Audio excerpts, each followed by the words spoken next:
안녕하세요. 요양보호사 수업을 들으러 오신 여러분들 환영합니다. 여러분 모두 아시겠지만 2024년 1월 2일부터 요양보호사 수업이 80시간 더 증가되었습니다. 그래서 여러분께서 80시간을 합해서 320시간 수업을 들으셔야 합니다. 자, 그런 이유 때문에 기존에 있었던 요양보호사 양성표준교재도 2024년 1월 1일부로 새로 출간되었습니다. 보건복지부에서 더 새롭게 추가된 내용을 바탕으로 여러분께서 함께 공부하셔야 되는 요양보호사 강의를 추가해서 공부하고자 합니다. 큰 카테고리는 4장으로 나누어서 지금 강의를 할 거고요. 그리고 기존에 있었던 모든 강의들과 추가된 강의를 합해서 같이 공부를 하고자 하니까 여러분께서 핵심 요약 정리하시는데 도움이 되리라고 생각합니다. 자, 오늘은요. 요양보호와 인권에 대해서 1장부터 할 거고요. 보건복지부에서 출간된 요양보호사 양성표준교재를 바탕으로 하고 표준교재의 순서대로 강의를 합니다. 그래서 이거를 들으시면서 보건복지부에서 제공받은 요양보호사 양성표준교재를 참고하셔서 함께 공부하시면 도움이 되리라고 생각합니다. 자, 1장 요양보호사 인권, 요양보호 대상자 이해를 하겠습니다. 요양보호 대상자 이해는요, 1장에 노인과 노화 가정이 나와 있습니다. 여러분께서 공부하시는 책에 나와 있는 부분은 꼼꼼하게 읽으셔야 됩니다. 꼼꼼하게 읽으셔야 되고, 저는 중요한 부분, 여러분들한테 꼭 이해가 필요한 부분, 그리고 핵심 정리해서 넘어가야 되는 부분들 한 번씩 짚어드릴 거니까요. 제가 읽지 않고 넘어간다고 하셔서 여러분들도 읽지 않으시면 안 됩니다. 요양보호사 시험을 공부하시는 전국에 계신 모든 분들은 똑같은 교재, 요양보호사 양성표준교재 한 권으로 똑같이 동일하게 공부하십니다. 우리가 공부하면서 문제풀이 하죠. 문제집 하지만 문제집은 각각 출판사마다 다른 문제집을 제공하고 있습니다. 여러분들이 어떤 문제집을 선택해서 하시든지 여러분들의 선택이지만 표준 교재는 요양보호사 공부를 하시는 모든 분들은 같은 교재를 사용하고 있습니다. 그래서 이 교재에 나와 있는 대로 시험에 나옵니다. 그리고 시험은 교재에서 나옵니다. 그래서 여러분들이 교재를 꼼꼼하게 보셔야 됩니다. 그리고 우리나라 말처럼 아주 아름다운 말들이 쭉 써 있는데 그 행간에 있는 숨어있는 뜻도 이해하셔야 되고요. 그리고 구분하셔야 되는 것들도 꼭 구분하고 넘어가셔야 됩니다. 요양보호사가 공부하시면서 아시겠지만 이제 약 20년 정도의 역사를 가지게 되었습니다. 그만큼 학문적으로도 실습적으로도 많은 정리가 되었습니다. 그래서 여러분들이 공부하시면서 어떤 거를 구분해서 공부하셔야 되고 어떤 부분의 개념을 이해하고 가셔야 되는지 꼭 확인하시기를 바랍니다. 자, 노인의 의미와 개념. 자, 노인요. 우리가 법에서는요. 노인의 법정 나이가 65세 이상입니다. 다 알고 계시죠? 그래서 우리나라 노인복지법에서는 노인은 후손의 양육과 국가 및 사회 발전에 기여한 자라고 정의하고 있습니다. 한 번씩 읽고 넘어가시고요. 자, 노인은 생리적, 행동적, 심리적, 사회적으로 노화 과정의 변화가 복합적으로 작용하는 사람입니다. 그래서 노화의 과정 또는 그 결과로 생물, 심리, 사회적 기능이 약화돼서 자립적 생활 능력과 환경에 대한 적응이 약화되고 있는 사람을 의미합니다. 예. 그렇기 때문에 노인의 3가지 영역을 동시에 고려해야 된다고 학자들이 얘기를 했고요. 노인의 3가지 영역을 보시면 첫째, 생리학적 면에서 퇴화기에 있는 사람, 예. 노화가 되어가고 있는 사람을 의미하죠.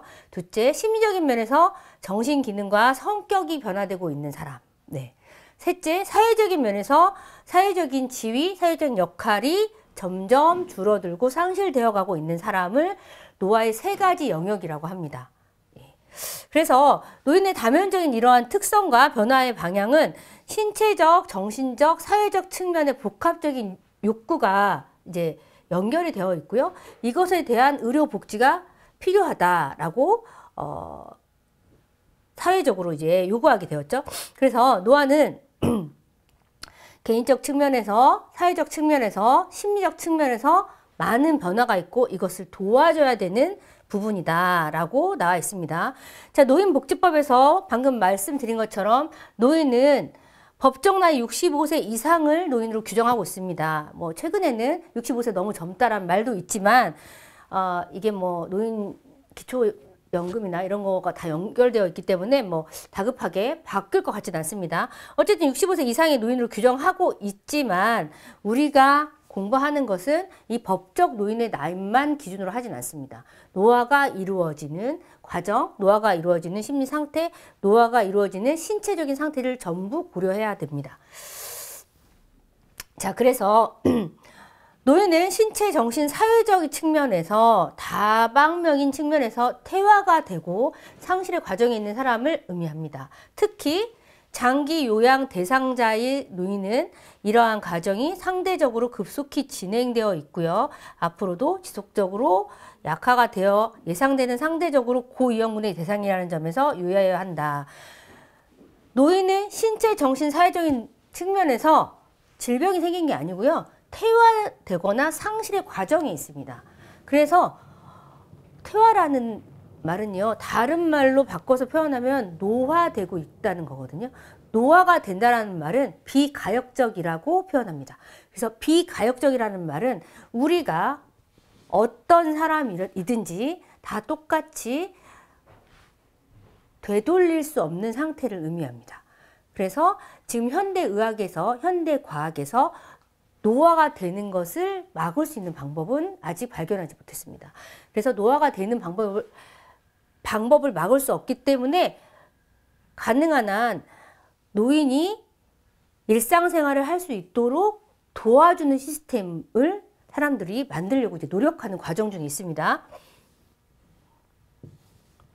자, 그렇다면 노인은 우리한테 계속 도움만 받아야 되는 존재냐? 라는 의미에서 이제 요 챕터를 공부해보다 보면 현재 65세 이상의 노인들은요, 우리나라 산업화를 이룩한 세대입니다. 산업화를 이룩한 세대. 산업화를 이룩한 세대입니다. 네. 그래서, 65세 이상의 노인들이 사실은 우리나라 대한민국의 경제적인, 수준을 아주 높게 만들었다. 기여한 바가 크다. 라는 통계가 나와 있고요. 또 정치적으로 봐서는 민주화를 이룩하는데 기여한 바가 높다. 예. 여기 나와 있죠. 식민지나 전쟁을 겪었지만 경제성장과 민주화를 동시에 달성한 나라로 인정받고 있습니다. 자, 사회적인 측면에서 봤을 때는요. 어떻게 사회적인 측면에서 봤을 때는요. 사회적인 측면에서는 민주화 과정에서 겪게 된 많은 고통과 어려움 속에서도 굳건히 사회와 가족을 지탱해 온 당사자들이다 라고 합니다. 자, 노인에 대한 보상. 노인은 일생을 통해서 이러한 여러 가지 나라의 사회에 공헌한 바가 큰 노인에게 우리가 무엇을 해주느냐. 자, 경제적으로는 예, 교통시설, 공원, 박물관 이런 거를 감면하거나 아니면 면제해 주는 거 하고 있고요. 제도적으로는 어버이날, 노인의 날 뭐 이런 거 하면서 포상을 하고 있습니다. 자, 정치적으로 보시면요.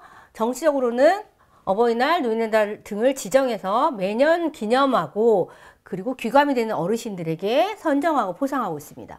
지적, 정신적 문화유산을 전수하기 위해서 유형문화재, 무형문화재를 보존하고 전수받을 수 있도록 지원하고 있습니다. 자, 그렇다면 노인의 건강한 노화를 위해서 다방면으로 이제 생각을 좀 해봐야 되겠죠. 그래서 노인은 젊은 세대에 비해서 삶의 균형과 지혜를 쌓아서 노인이 일상적인 균형을 유지하고 안정적이며 지속적으로 수준 높은 동기부여를 통해서 직무를 수행할 수 있다. 예, 건강이 유지되면 어느 정도 수행할 수 있다. 의사결정할 때도 많은 노하우를 가지고 있기 때문에 신중하고 조심스러워서 젊은 사람들보다 실수도 적고 또 사고력에서도 뒤지지 않는다. 자, 수많은 정보 중에서 중요한 정보를 추출해낼 수 있는 능력이 있다. 예, 이러한 긍정적인 면이 있고요. 자, 건강한 노화를 보시면 제가 아까 잠깐 설명하면서 건강하다면요 라고 얘기했죠. 건강한 노화란 신체적,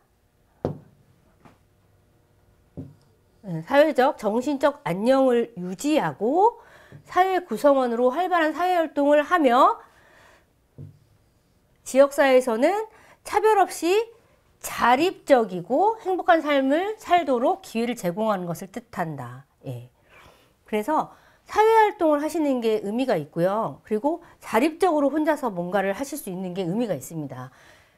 우리가 이제 노인을 보살필 때 장기 요양보험에서 요양보호사가 가서 노인을 도와드릴 때 이런 것을 할 수 있도록 돕는 거거든요. 사회활동을 하거나 자립적으로 일상생활을 하실 수 있도록 하는 것을 바탕으로 하고 있습니다.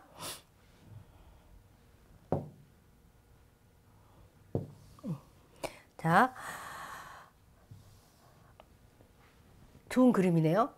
사회적으로, 신체적으로, 정신적으로 잘 조화가 이루어졌을 때 건강한 노화가 가능한 거고요. 사회 구성원으로 활발한 사회활동 지역사회에서 차별 없이 자립적이고 행복한 삶을 영위할 수 있다라고 나옵니다.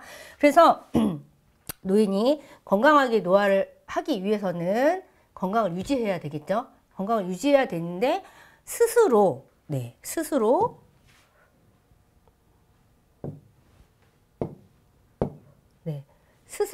노인 스스로 신체적인 운동을 하고요. 그 다음에 영양 섭취를 적당하게 하고요. 이렇게 하는 스스로의 노력이 필요합니다. 그리고 지속적으로 뇌의 기억력과 인지력을 유지하려고 해야 됩니다. 뭔가를 하셔야 되고요. 사회활동 하셔야 돼요. 그리고 유전적이나 생활습관적 특징을 살펴서 이제 노인의 연령이 넘어가면요. 제가 봤을 때 100%는 아니지만 90% 이상이 기저질환이 생깁니다. 뭐 고혈압이라든지 당뇨라든지 심장병 여러 가지 생깁니다. 그거를 막을 수 없지만 그것을 특징을 알아서 그것에 맞는 음식과 영양보조식품을 섭취할 필요가 있습니다. 자, 고혈압과 당뇨, 비만, 그 밖의 질병 유무를 확인하고 신체 기능에 적합한 운동을 지속함으로써 신체적 노화를 늦추도록 노력합니다. 스스로 노력하실 필요가 있고요. 노인 스스로 자신감과 역할이 상실되지 않도록 사회적 관계를 유지하고 생산적 활동을 한다. 이런 게 중요합니다. 특히 사회적 활동,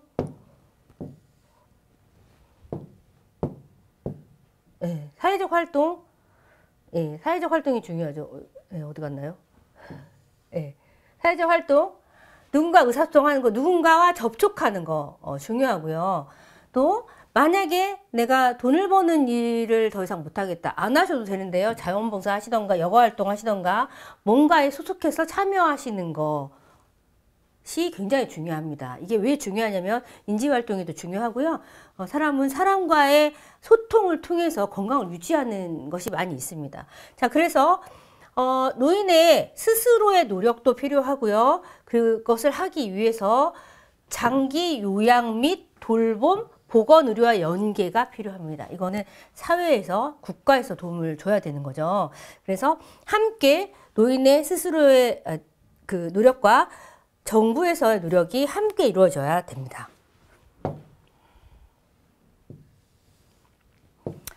자, 보시면, 자, 여기에서는요, 2절에서 지금까지는 전반적인 일반적인 개념에 대해서 말씀을 드렸고, 자, 2절 노년기의 특성은 이제 의학적인 행정인 측면에서 말씀을 드리려고 합니다.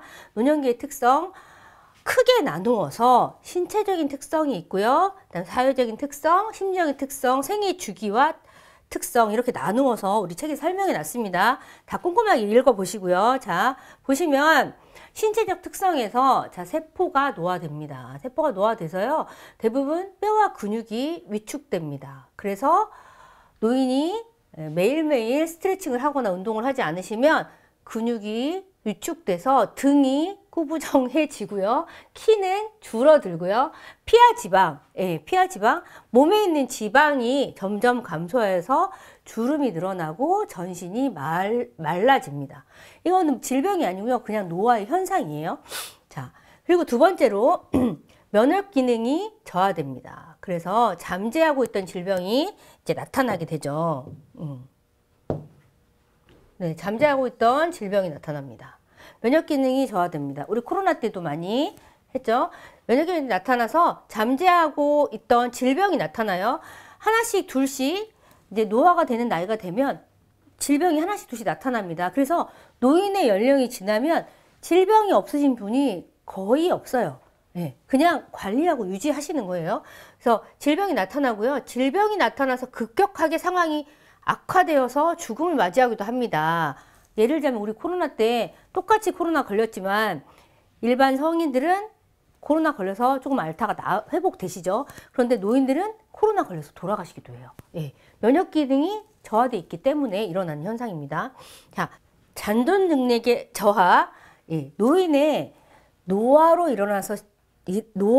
진행되는 신체적인 특성 중에서 잔존 능력의 저하, 이 부분은요, 요양보호사 시험에서 감초처럼 나옵니다. 자, 잔존 능력의 저하가 일어나서 적응력이 떨어지고요. 그래서 일상생활에서 어려운 상황이 발생된다. 자, 잔존 능력이 뭐냐면, 여러분들 노인학교에 가서 어머님들, 아버님들 많이 계시잖아요. 손 들어보세요 하면 번쩍 이렇게 들으시는 분도 있고요. 어떤 분은 손 들어보세요 하면 요만큼만 들으세요. 더 이상 못 드시는 거예요. 자, 이분의 잔존 능력은요, 여기까지예요. 여기까지. 이것을 이분이 스스로 할 수 있는 능력이 있는 그 범위를 여기까지 잔존 능력이라고 합니다. 자, 이 얘기는 뭐냐면 이분이 할 수 있는 잔존 능력은 여기까지고 잔존 능력이 있는 그 한계까지는 이분이 스스로 하시면 됩니다. 그래서 여기까지라고 하면 요 안에 있는 뭐 주변에 있는 것들 뭐 컵을 든다든지 이 안에서 할 수 있는 것들을 하시면 됩니다. 근데 만약에 여기까지만 들고 그 위에는 못 드시잖아요. 뭐 위에 있는 수건을 내린다거나 못 드시잖아요. 그러면 이런 것들은 요양보호사가 도와주면 됩니다. 자, 잔존 능력을 점점 저하돼요. 노화가 되면. 그러면 우리의 요양보호사가 도와줘서 잔존 능력을 더 이상 나빠지지 않게 유지할 수 있게 도와주는 게 요양보호사의 역할입니다. 자, 그래서 잔존 능력이 유지만 돼도 일상생활을 어느 정도 하실 수 있으니까 유지할 수 있게 하고요. 만약에 잔존 능력이 여기까지인데 어르신을 잘 모신다고 어르신 그냥 제가 모든 걸 다 해드릴 테니까 아무것도 하지 말고 꼼짝 말고 계세요 라고 하면 잔존 능력이 사용하지 않기 때문에 점점 더 빠르게 저하됩니다. 그래서 어르신이 하실 수 있는 부분 또 잔존 능력이 있는 범위 내에서는 스스로 하실 수 있게 도와드려야 되고요. 할 수 없는 부분을 요양보호사가 도와드리는 게 요양보호사 서비스의 원칙입니다. 여러분 이해하셨죠? 그래서 잔존 능력이 점점 저하되고 있다. 그래서 요양보호사가 이분이 가지고 있는 잔존 능력을 유지시켜 주는 것이 좋다. 예. 이해하셨죠? 자, 회복 능력의 저하. 자, 회복 능력의 저하. 노화가 일어나면 같이 다쳐도 예전에는 하루 이틀이면 나았는데 지금은 이제 오래 걸린다는 말이죠. 그래서 회복 능력이 점점 떨어지고 있다. 아까도 말씀드렸죠? 비가역적인 진행. 노화가 점진적으로 일어납니다. 지금 현재 의학으로는 노화를 막을 수가 없어요. 막을 수 있는 방법이 아직 발견하지 못했어요. 그래서 노화를 막을 수 없다. 비가역적으로 진행된다. 네, 회복할 수 없다라는 뜻입니다. 비가역적으로 진행되는 노화 과정이 진행되고 있다라고 아실 수 있으면 됩니다. 자, 그러면 신체적 특성 볼까요? 신체적 특성은요, 우울증이 증가합니다. 노인 우울증이 생각보다 많습니다. 네. 가끔 병원에 오셔서 우리 아버지나 우리 엄마는 우울 걸릴 이유가 없는 사람이에요. 뭐 이렇게 그 자녀들이 우울증 대해서 부모님들이 절대 걸리지 않았다고 생각을 하시는 부분들이 많은데요. 우울증 걸리는 그 원인은 우리가 알지 못하는 부분이 굉장히 많고요. 그리고 그냥 노화가 진행되는 것만으로도 우울증에 걸릴 수 있는 원인이 됩니다. 그래서 자, 우울증에 걸린 노인들, 우울증에 빠진 노인들이 생각보다 많으시고요. 우울증에 빠지면 나타나는 증상으로는 불면증이요. 잠을 잘 못 주무세요. 뭐 노화가 되니까 잠이 안 오는 거 아니냐? 아니에요. 불면증, 또 식욕 부진, 체중 감소. 체중 감소. 아무런 이유 없이 체중 감소가 일어나면요. 병원에서 검사해서 노인이 만약에 한 달에 뭐 5kg 이상씩 매달 빠진다. 분명히 검사를 하죠. 검사해서 제일 먼저 병원에서는 뭘 의심하냐면 암을 의심합니다. 검사했는데 암이 아니에요. 그러면 많은 상당 부분의 노인들이 우울증인 경우가 많습니다. 생각보다 우울증이 많으세요. 이게 그냥 노인이니까 그렇다라고 치부할 문제가 아닙니다. 그래서 우울증에 빠지면요. 이렇게 신체적인 증상이 나타나기도 하고요. 또는 심리적인 증상으로 나타나는데요. 어떤 분은 기억력 저하되고요. 어떤 분은 모든 일에서 흥미와 의욕을 상실하고요. 또는 주변에 있는 가족이나 주변에 있는 친구들을 엄청 적대적으로 대하고 비난하고 공격하는 태도를 보입니다. 그래서 주변 사람들이 뭘 좀 하려고 해도 너무 공격적이고 파괴적으로 변하니까 오히려 그 어르신을 피해요. 피하다 보니까 점점점 더 우울증이 심해집니다. 자, 또 노인의 두 번째 특징을 보면, 심리적 특징을 보면 내향성이 증가합니다. 내향성은 청장년기 때는 아무래도 사회활동하면서 밖으로 여러 가지 에너지가 향해서 있다가 노년기가 되면은 노년기가 되면은 내면으로 향하게 됩니다. 그런 걸 좀 내향성이라고 하고요. 자, 사회적 활동이 감소하고 타인과 만나는 것을 기피할 뿐만 아니라 내향적인 성격이 되어갑니다. 그래서 아무리 젊었을 때 전세기를 누리셨던 분들도 연세가 좀 드시면 많이 그런 성향이 사라지시고 모든 것은 다 나로부터 비롯된다. 뭐 이런 생각을 많이 하시는 것 같아요. 자, 조심성도 증가가 되죠. 나이 들수록 조심성이 증가돼서 항상 여러 가지 다양한 것들을 생각하시고요. 또 조심스럽게 행동하는 경향이 있습니다. 또 나이가 들수록 질문이나 문제에 대해서 결정하시는 거를 조금 망설이시기도 하고, 그리고 때에 따라서는 중립을 지키기도 하십니다. 그렇기 때문에 결단이나 행동이 느려지고 매사에 신중해집니다. 네. 자, 경직성이 증가. 자, 경직성이 증가. 노인의 심리적 특성, 경직성이 증가. 노인은 자신의 익숙한 태도나 방법을 고수합니다. 그리고 융통성이 없어지고 새로운 변화를 싫어하고 도전적인 일을 꺼리고 새로운 기구, 새로운 방식을 하고 싶지 않아 합니다. 저항합니다. 그래서 특히 노인들이 요즘 스마트폰 아니면 핸드폰이 없죠. 그렇지만 스마트폰을 사용할지 모르시는 어르신들 많아요. 네. 경직성이 증가, 새로운 거를 배우고 싶어 하지 않으세요. 자, 생애대 간 회고의 경향. 노인이 되면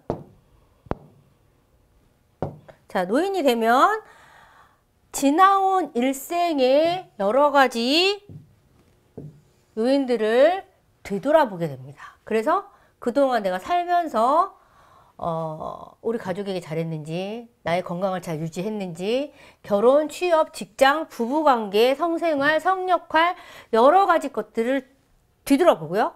그리고 그 뒤돌아보면서 감정을 해소하고 잘한 거에 대해서 격려받고, 만약에 실패하거나 좌절한 거에 대해서 좀 긍정적으로 나는 그때 결과는 좋지 않았지만 그때 당시로서는 최선이었다. 나는 최선을 다했다. 라던가 이런 식으로 긍정적으로 자아 통합을 갖고 싶어 합니다. 그래서 다가오는 죽음을 평온한 마음으로 맞이하고 싶어 하는 경향이 있습니다. 이런 경향이 생에 대한 회고의 경향입니다.